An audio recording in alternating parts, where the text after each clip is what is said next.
Bonjour et merci de recevoir le pain de vie chez vous. C'est l'origine, l'identité de Jésus qui est à nouveau au centre de la conversation avec ses interlocuteurs juifs. Les Juifs lui demandent: pour qui te prends-tu? Es-tu donc plus grand que notre père Abraham? Il est mort et les prophètes aussi sont morts. La réponse de Jésus le situe dans un autre rapport au temps.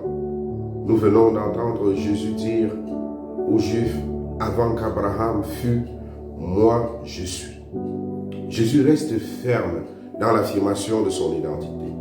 Il ne se dévoile pas seulement comme un descendant d'Abraham, mais comme celui en qui s'accomplit la promesse de Dieu faite à Abraham. Il n'est pas seulement venu de Dieu. Il n'est pas seulement l'envoyé du Père. Il est Dieu comme le Père. Jésus nous dit: si vous voulez voir le Père, si vous voulez voir Dieu, je suis là. Je suis l'image parfaite de Dieu. Je suis l'image parfaite de mon Père. Pour cela, il nous invite à garder sa parole, c'est-à-dire à suivre ses exemples d'amour, de charité et de bienveillance, conformer notre vie à la sienne.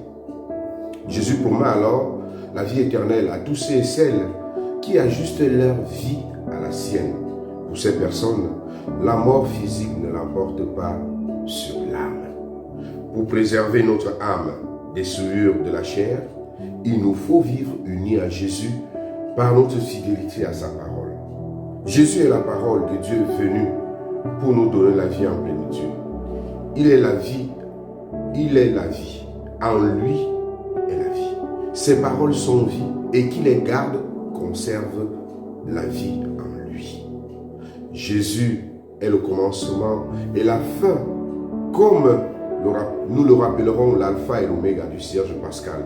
Jésus est la lumière venue dans le monde pour éclairer tout homme, pour éclairer les ténèbres des vies des hommes. Sa parole est donc lumière sur nos pas. Chantons-nous souvent. Laissons-nous éclairer par cette parole.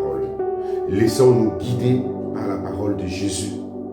Prenons le temps qui nous reste encore de ce temps de carême, de ce temps de grâce de carême, pour nous familiariser à la lecture de la parole, la méditer, parce qu'elle porte les germes de la vie éternelle. La méditer et la mettre en pratique. C'est devenir des petites lumières à travers la parole qui nous éclaire.